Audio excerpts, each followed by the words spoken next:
लाडकी बहीण योजना या योजनेच्या संदर्भात एक महत्त्वाची अपडेट पुढे येत आहे बघा। आणि अपडेट आहे की या योजनेच्या संदर्भात कोर्टाने नुकतेच काही या योजनेवर ताशेरे मारलेले आहेत।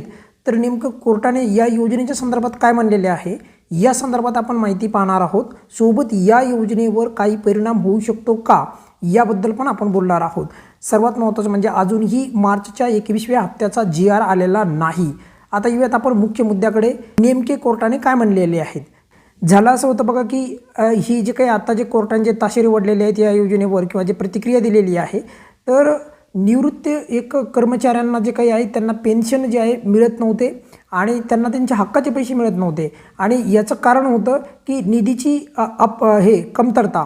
आता निधीची जर कमतरता असेल तर मग कोर्टाने सांगितलं की तुम्ही एवढे सरकार जे हजारो कोटी रुपयाचा जे योजनावर खर्च करत आहे आणि मग त्याच्यामुळे साहजिकच कोर्टाने एका योजनेचे नाव देखील घेतलं आणि ती योजना म्हणजे लाडकी बहीण योजना। आणि त्यामुळे एवढंच नाही, म्हणजे बघा आता काही लाभार्थी असं म्हणतील मग योजना बंद होणार का, तर त्याचं उत्तर मी अगदी स्पष्ट सांगतो आहे। उत्तर आहे नाही बंद होणार। कारण की यापूर्वी पण अशा प्रकारचं जे काही आहे म्हणजे एक संदर्भ कोर्टाच्या संदर्भात नागपूर खंडपीठामध्ये पण गेला होता आणि तेव्हा सरकारने बाजू पण मांडली होती। तेव्हा सरकारने अगदी सकारात्मक बाजू मांडली होती लाडकी बहीण योजनेच्या बाजूने। त्यामुळे आता जर का या योजनेच्या संदर्भात एकंदरीत निधीची उपलब्धता त्या निवृत्त कर्मचाऱ्यांचे वेतन पेन्शन देताना झाली नाही, त्यामुळे एकंदरीत हा जो काही आहे प्रकार जो घडलेला दिसतो आहे। परंतु याचा एवढंच नाही त्याच्यात बोललेलं आहे की बघा त्याच्यात हे पण सांगितलेलं आहे की जर का पैसे नसतील तर योजना थांबवा। तर बघा असं काही होणार नाही, योजना वगैरे थांबवणार नाही सरकार। त्यामुळे कोणी काही काळजी करायची गरज नाही, कारण सरकार तेवढं सक्षम आहे आणि माझ्या मते ही योजना सरकार अगदी चांगल्या पद्धतीने राबवत आहे। जर का बाबी किंवा काही मुद्दे जर सोडले तर, कारण की या योजनेचा लाखो करोडो लाडक्या बहिणींना फायदा होतो आहे, यामध्ये कुणाच्या मनामध्ये दुमत नसायला पाहिजे। आणि राहिला मुद्दा या योजनेवर म्हणजे लाडकी बहीण योजनेवर जो काही खर्च होतो आहे, तर या खर्चाचा उपयोग देखील चांगल्या पद्धतीने होताना दिसत आहे ग्रामीण भागामध्ये। खास करून बघा लाडक्या बहिणी त्यांचा या मिळणाऱ्या लाभाचा उपयोग त्यांच्या लहान लेकरांच्या मुलाबाळांच्या शिक्षणासाठी करीत आहेत।